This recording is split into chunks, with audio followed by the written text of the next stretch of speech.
Halo, saya Muhammad Fikri Amin dengan nomor induk mahasiswa 1908 10 11 50. Saya akan melanjutkan presentasi dari Saudari Rima mengenai tentang proses komunikasi, pengertian pembelajaran, serta pengertian komunikasi pembelajaran. Jadi, pembelajaran adalah hakikatnya itu adalah proses komunikasi. Proses komunikasi pesan dapat diterima, diserap, dan dihayati oleh pendengar. Maka agar tidak ada kesalahan pada teknis penyampaian pesan, digunakan sarana atau media yang dapat membantu proses penyampaian pesan tersebut.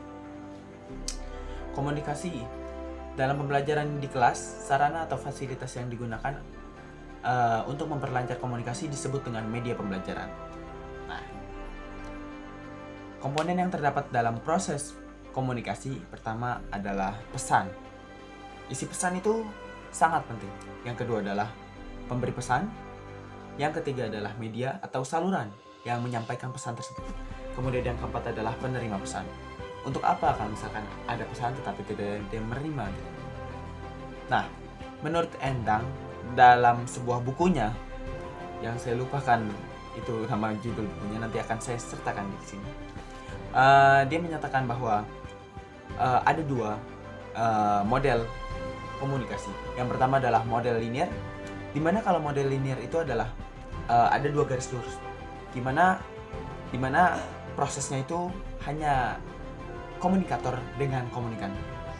Tidak ada feedback dari komunikan karena hanya mendapatkan pesan, tidak dapat menjawab pesan. Itu merupakan model linear. Kemudian ada model sirkuler, di mana model sirkuler ini terdapat dua jalur, yaitu jalur ke atas maupun jalur ke bawah, di mana setiap komunikan dapat berinteraksi dengan komunikator dan komunikator dapat memberikan pesan lengkap kepada komunikan. Nah, pada model sirkuler ini dapat dikatakan sukses karena komunikan dapat menerima dan menanggapi pesan yang disampaikan oleh komunikator. Seperti itu. Kemudian ada pula pengertian pembelajaran. Pembelajaran adalah proses, cara perbuatan menjadikan orang atau makhluk hidup belajar. Definisi ini menyatakan bahwa seorang manusia dapat melihat perubahan yang terjadi, tetapi tidak pembelajaran itu sendiri. Konsep tersebut adalah teoretis dan dengan demikian tidak dapat diamati secara langsung. Pembelajaran pada hakikatnya adalah proses interaksi antara peserta didik dengan lingkungan sehingga terjadi perubahan perilaku yang lebih baik. Itu adalah tujuan dari pendidikan, yaitu merubah peserta didik yang tadinya kurang baik menjadi yang lebih baik, seperti itu. Kemudian pengertian komunikasi pembelajaran.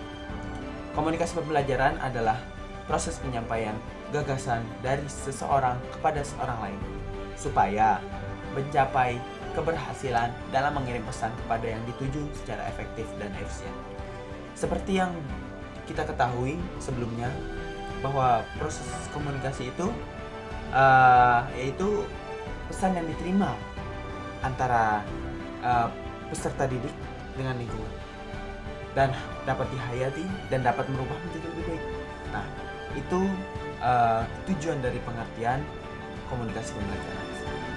Oke, itu pemaparan dari saya, kurang lebihnya mohon maaf. Saya akan kasih kepada pemateri selanjutnya. Terima kasih.